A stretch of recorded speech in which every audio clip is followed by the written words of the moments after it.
dado toda la parte de curvatura, el lado izquierdo de las ecuaciones de Einstein, pero falta este pedazo que voy a tratar de no tardarme tanto, y es el tensor de momento-energía, energía-momento, depende cómo lo vean en la traducción, pero bueno, yo por lo regular he escuchado el momento-energía, el tensor de momento-energía, se nota es nuevamente un tensor, y el punto importante que ahora debe de describir precisamente todo lo que va a ser la fuente del campo gravitacional, materia y energía.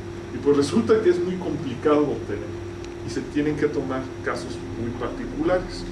Como ya sabemos, la naturaleza es mucho más complicada y pues bueno, ahí en el espacio hay una mezcla de muchas cosas, pero tratemos los casos más simples y que se pueden manejar, aparte es otra de las cosas, ¿no?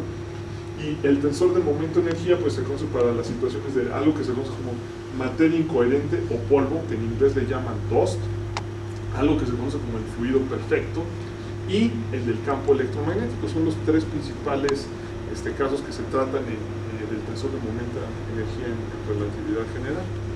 Y bueno, el caso más simple es el que se conoce como polvo, y está descrito por dos cantidades. La cuadrivelocidad del fluido, imagínense que es un polvo que va avanzando en el espacio, y que es un campo que está definido por esta expresión. Acuérdense que μ va de 0 a 3, y donde tau, como le había dicho, es el parámetro que vamos a utilizar, que va a ser el tiempo propio a lo largo de una línea del mundo de una partícula, o sea, para un observador comóvil con el polvo. Entonces se utiliza la cuadrivelocidad, y aparte el campo escalar definido por esta cantidad, que es precisamente la densidad propia del polvo, en este caso, ¿no? De la distribución de materia. Entonces es la densidad medida también por un observador que se mueve con el fluido, porque otro observador podría haber una densidad, por todo lo que hemos visto de los efectos, ¿no? Entonces resulta, aquí se hace todo un análisis, una construcción de cómo construir esto, pero el tensor de rango 2 más simple que se puede obtener de las cantidades estas que necesitamos es es el producto de el campo escalar por las cuadrivelocidades. Esto, bueno, aquí tenemos índices μ, del otro lado también tenemos que tener índices μ. Entonces, esta es la expresión que tiene el tensor para el polvo. Y bueno, en el caso de Minkowski, que bueno, va cambiando caso a caso, pero en el que conocemos, la cuadrivelocidad toma esta forma, donde gamma es el factor que aparece en las transformaciones. Como les digo, algunos autores utilizan gamma, otros beta, hay que tener cuidado. En este caso estoy poniéndole gamma. Y bueno, aquí estoy tomando, ya sabemos que vamos C cuadrada abajo, pero se acostumbra mucho a utilizar las unidades relativistas y hacer C igual a 1. Entonces el tiempo propio se define precisamente por esta relación, y a partir de eso, a la hora de que sustituyo las componentes de la cuadrivelocidad aquí para la componente 0,0, se encuentra precisamente que esta va a tener esta forma. Va a ser el factor gamma cuadrada, bueno, eso viene de aquí a la hora de que despejo, aquí viene un dt cuadrada, el de dt de tau al cuadrado, que lo puedo relacionar con esto, y aparece el inverso de este factor, que es gamma cuadrada, y nos aparece precisamente el término que se interpreta como la densidad de energía relativista del campo de materia, ¿no? Entonces, ese es el término que aparece aquí. Entonces, a este término, que ya no lo puse, se le denota simplemente como ρ. Entonces, ρ es la gamma cuadrada por ρ0, y que para el término 0,0 es precisamente el que aparece aquí, y las otras componentes obtienen directamente la definición. Hay que multiplicar todos estos términos, y en forma matricial esto se vería de esta manera. El punto interesante es que esto es un tensor. Y algo fundamental que nos había dicho Pablo, y al igual que con las ecuaciones de Einstein que se me pasó a mencionar, es que es independiente de la elección del sistema de coordenadas que tomemos. Entonces, bueno, el punto importante es que con este objeto se puede ya entonces hacer cálculos para diferentes situaciones con el modelo de Einstein, y las ecuaciones, aparte de los ingredientes que mencionamos, que describen el movimiento libre de fuerzas del campo de materia del polvo, se reducen ya en notación tensorial a esta expresión. voy a considerar como que su divergencia es cero. Pero eso implica directamente la conservación de la energía y momento en el campo de materia. Esto es para el tensor del polo. Bueno, perdón, para el caso en que estoy poniendo con la métrica de Minkowski, la ecuación de conservación de energía en momento implicaba esto, o esto implica lo otro, como lo quieran ver. Pero resulta que esto es para este caso particular, resulta, y bueno, para el caso de métricas no planas, estas ecuaciones se tienen que cambiar por la derivada covariante, ¿no? Entonces, la situación va complicándose dependiendo del sistema, pero bueno, es muy importante para poder escribir todas estas cosas. El otro caso es el del fluido perfecto, que es un pariente del polo, a final de cuentas es una generalización. Este va a estar descrito por tres cantidades, también la cuadrivelocidad, la densidad, pero aparte ahora un campo de presión, la presión.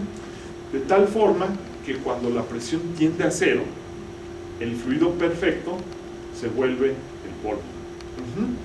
Entonces,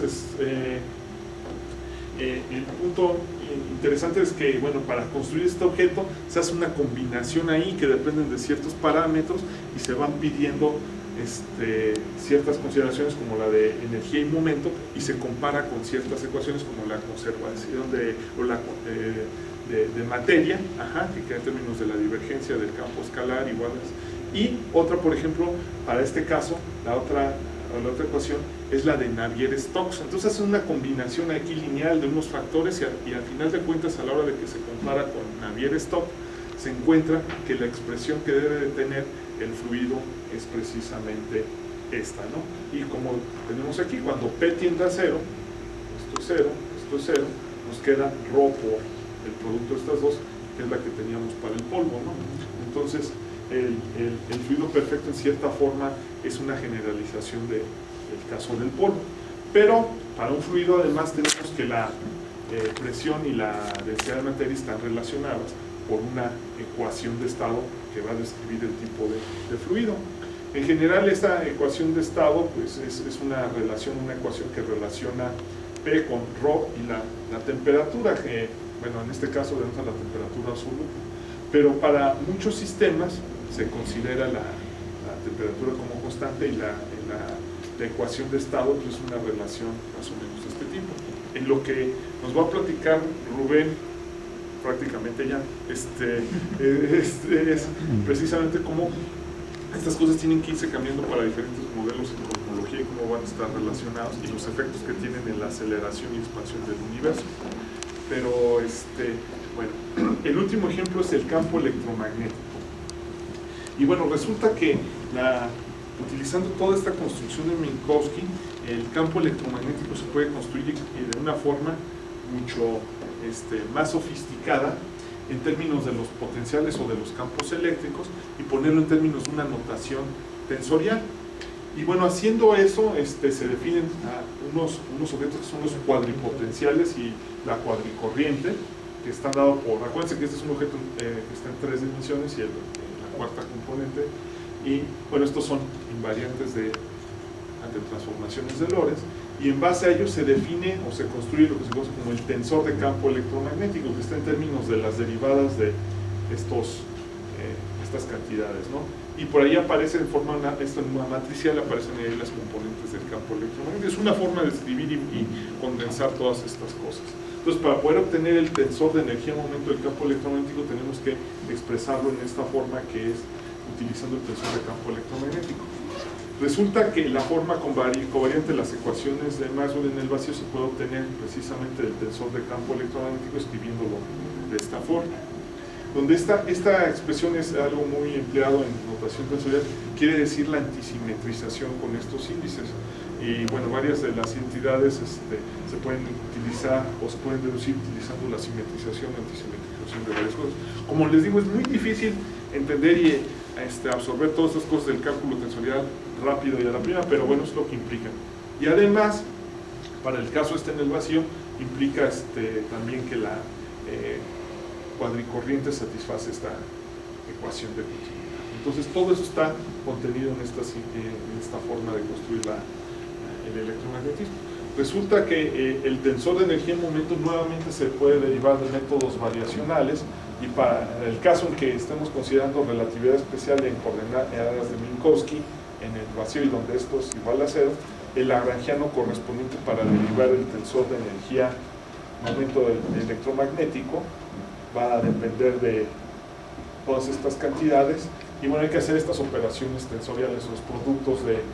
acuérdense que esto se manejan con la métrica, subiendo y bajando índices, y bueno, quedan estas expresiones y donde la comita que aparece aquí implica derivadas. Entonces, por ejemplo, aquí es la componente mu derivada con respecto a la nu, menos la nu con la derivada con respecto a la nu. Es una forma en la que se escribe la notación, pero pues, por supuesto se puede ver que es una cosa ya cuando corremos todos los índices bastante complicada. El punto está que tiene condensada toda la información, y el punto está que haciendo la variación, como les digo, salud, se obtiene la expresión del tensor de energía momento para el caso electromagnético. Y al igual, si calculamos la componente 0,0, las demás son muchísimo más complicadas, se encuentra que está incluida en esta expresión la densidad de energía del campo electromagnético, que está, si se puede relacionar con el vector de Poynting y todo esto, ¿no? Y también satisface esta relación de precisamente conservación de energía y momento. Entonces son los tres tensores principales que se utilizan para poner en la ecuación de Einstein. Entonces, bueno, este es el objeto principal para trabajar en la relatividad general que conecta todo esto. Y ya nada más para terminar, Einstein hace un comentario muy interesante de todo esto. Cuando compara su ecuación, dice que el lado izquierdo, donde está la parte geométrica, se le figura como una catedral, con todas estas cosas y las herramientas que nos dijo Pablo. Y el otro lado, pues como una cabaña vieja y fea, que le faltan todas estas estructuras y todo lo bonito, la parte donde está lo de la... Porque de este lado tenemos una descripción tan detallada, tan precisa con esta construcción geométrica que nos habló Pablo, y del otro lado pues tenemos una descripción también, porque todavía falta mucho por entender de todo lo que es la descripción de la energía y la materia, y lo poco que tenemos sobre estos ejemplos pues son muy pobres. Entonces su ecuación la describe con una analogía como esta, ¿no? La parte izquierda, la parte geométrica, es toda una catedral, y la parte que tenemos para la descripción de la energía y materia pues está todavía muy simple, ¿no? Y bueno, pues el siguiente punto, que es lo que vamos a ver mañana, es pues ahora hay que resolver esto. Bueno, perdón por el retraso.